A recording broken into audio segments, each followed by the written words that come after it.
question. Find the value of ix and iy from the given network. Okay, so here if you look in the circuit, there are three meshes, right? 1, 2 and 3 meshes, and there is a current source between these two meshes, right? There's a current source, which means you need to solve this by applying super mesh analysis, right? That's the only way to do this problem. Okay, and also this current source is a dependent current source, right? It's a dependent current source, which means, and its the value of this current source is 0.5 ix. 0.5 ix is the value of this current source. And what is ix? Ix is the current that is coming from this negative terminal of this battery, right? This is the value, this is ix, right? And then there's also another dependent voltage source. This is a dependent voltage source, and its value is 5 iy. 5 iy is the name of this voltage source. And what is iy? Iy is the current through this 6 ohm resistor, right? So now let's do this question. So since there is a current source between these two meshes, you have to apply super mesh analysis. So first I will mark my mesh currents, right? So you can mark it any way you want. I am going to mark it as like this. That is, let this be I1, let this be I2, and let this be I3. Okay, I3, I1, I2 and I3. Right? So since we are using a dependent current source, right? So let's write the equation for the dependent current source. That is, for example, what is the equation for ix? What is the value of ix? From here itself I can say what is ix, right? See, in this branch we know that this I1 is going in this direction, right? It's going in the clockwise direction, and there is a, and then in that means in this branch there is an I1 that's going upwards, and there's also a current that is going downwards, and that is called as ix. Therefore the equation for ix is equal to minus I1, right? So like that I found the value of I1. Now in the same way, here this is the current iy. So let me write, so this is a dependent source iy over here, so I need to find the equation for iy. So what is the equation for iy? Let me see, iy is a current that is flowing in this direction, right? That is going from left to right of the 6 ohm resistor. And I'll look at the direction of I2. I2 is in the clockwise, and that is also flowing from left to right, right? I2 is also flowing from left to right. And what about I3? I3 is also clockwise, and it's flowing from right to left, right? It's flowing like this. So it's flowing from right to left, which means this I2 is also flowing the same direction as Iy, and I3 is flowing in the opposite direction of Iy, which means Iy is equal to I2 minus I3. So like that we can now define these two equations. Now it's like a normal question. You can do this problem, right? But remember, this is a super mesh analysis, right? So we'll say that equation for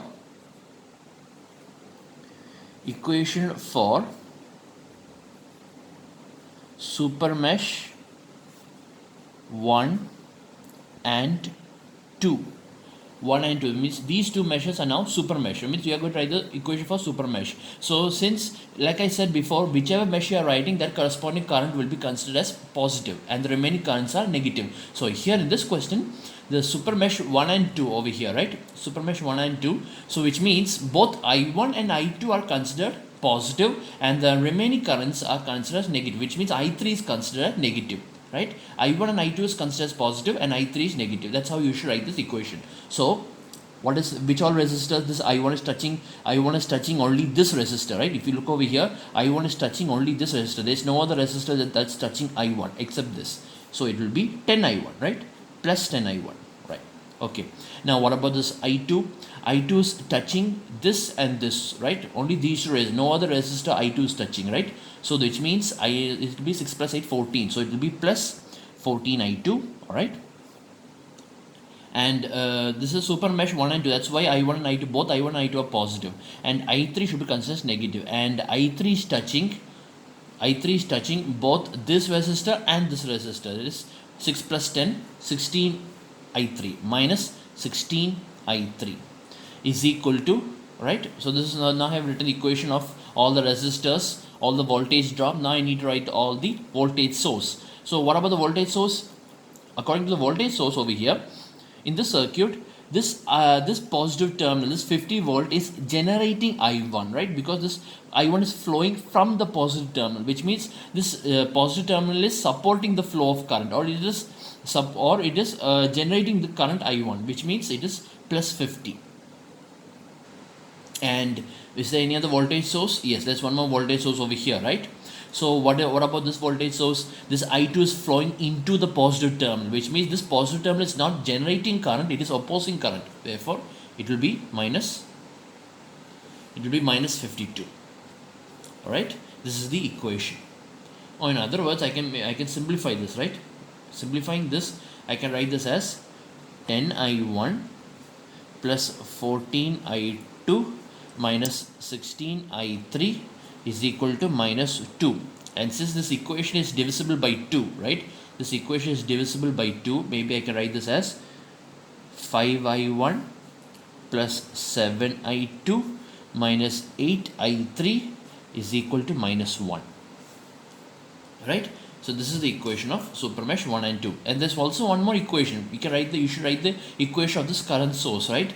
That is, I1 is flowing downwards and I2 is flowing upwards, and this 0.5 Ix current is also flowing upwards, which means the equation is I2 minus I1 is equal to 0.5 Ix, right? 0.5 Ix. Okay? But we already know what is Ix. Ix is equal to minus I1, right? So which means this is nothing but I2 minus I1 is equal to minus 0.5 I1. Or in other words, if I bring this I1 over here, then I2 is equal to I1 minus 0.5 is 0.5 I1. Or in other words, I1 is equal to 2I2. I1 is equal to 2I2, right? Okay, this is one equation I got. Maybe if you want, I can substitute that equation, simplify this. Now it's your choice how to solve this problem, okay?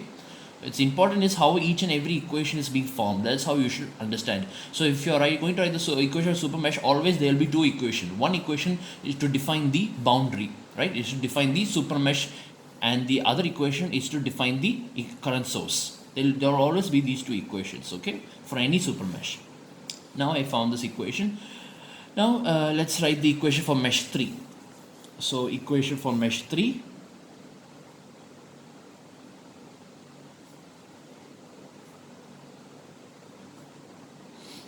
Equation for mesh 3, that is here. So if this is mesh 3, which means I3 is considered as positive, and the remaining currents, if there are any, that will be considered as negative.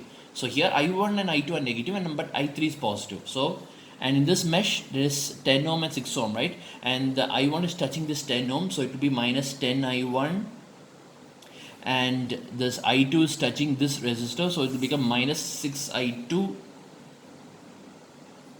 and I3 is touching these two resistors, so it will be 10 plus 6, 16 I3 plus 16 I3, okay, is equal to, and what about the voltage source? There is a voltage source over here, and the name of the voltage source is 5I5, and this voltage source, this I3 is flowing into the positive terminal, which means this positive terminal is not generating I3, it is actually opposing I3, right? Because I3 is supposed to generate, this positive terminal is supposed to generate current, but it's not generating current, it is opposing current. Therefore, it will become minus 5I5, minus 5IY.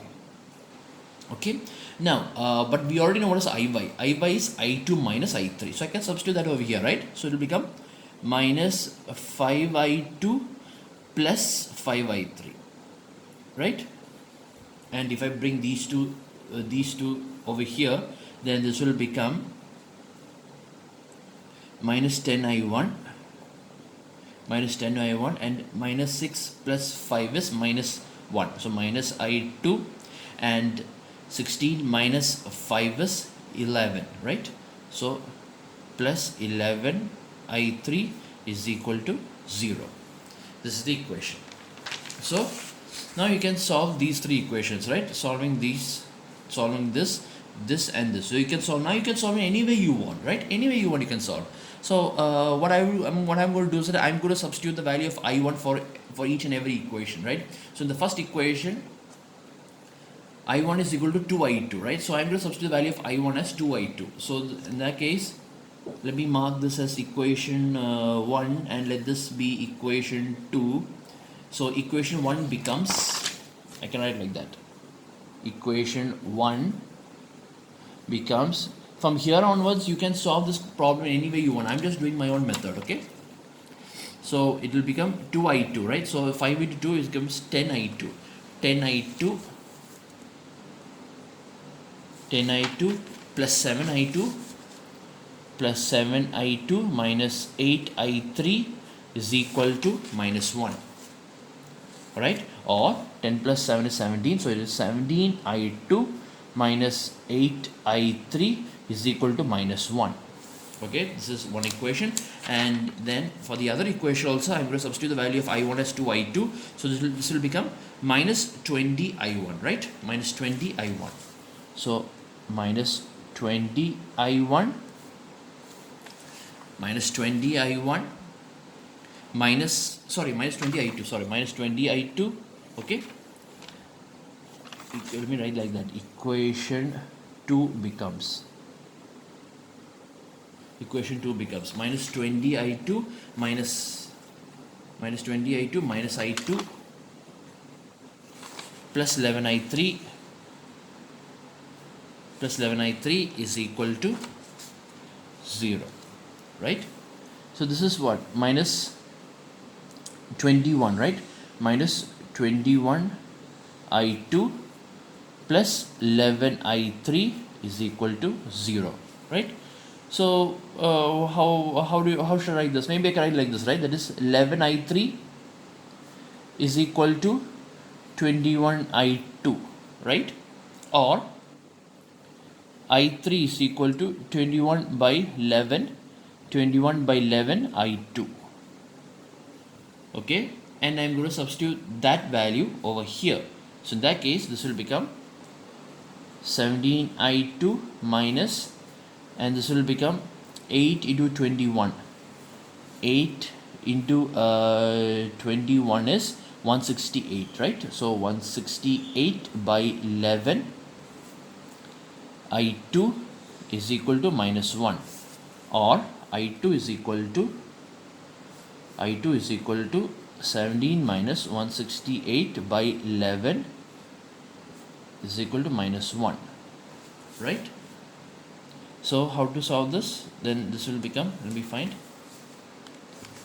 which means what is 17 minus 168 divided by 11?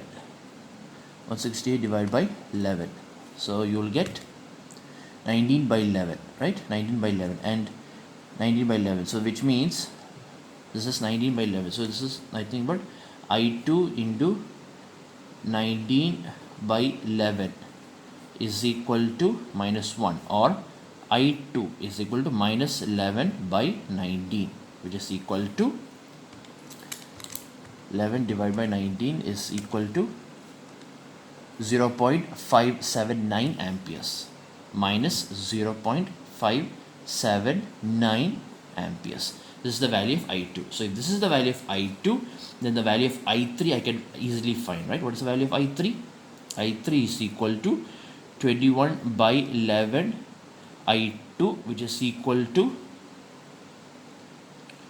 21 by 11 into 11 by 19 minus 11 by 19.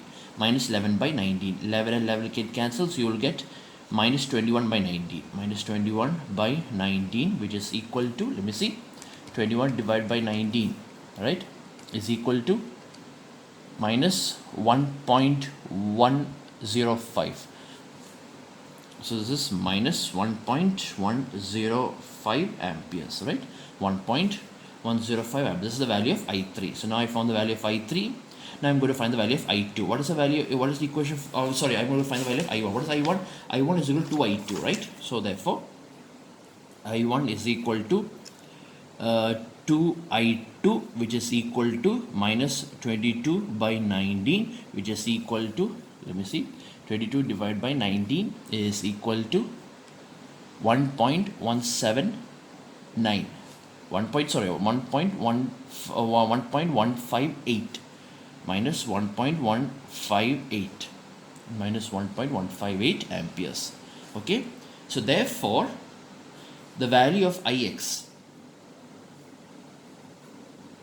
value of ix is equal to minus I1, which is equal to minus of minus is plus, which is 1.158 amperes, and the value of iy is equal to I2 minus I3, which is equal to I2 minus I3, right, which is equal to minus 0.579, and minus of minus is plus 1.105, which is equal to, let me see, 1.105 minus 0.579, which is equal to 0.526 amperes. 0.526 amperes. Okay, so this is your answer.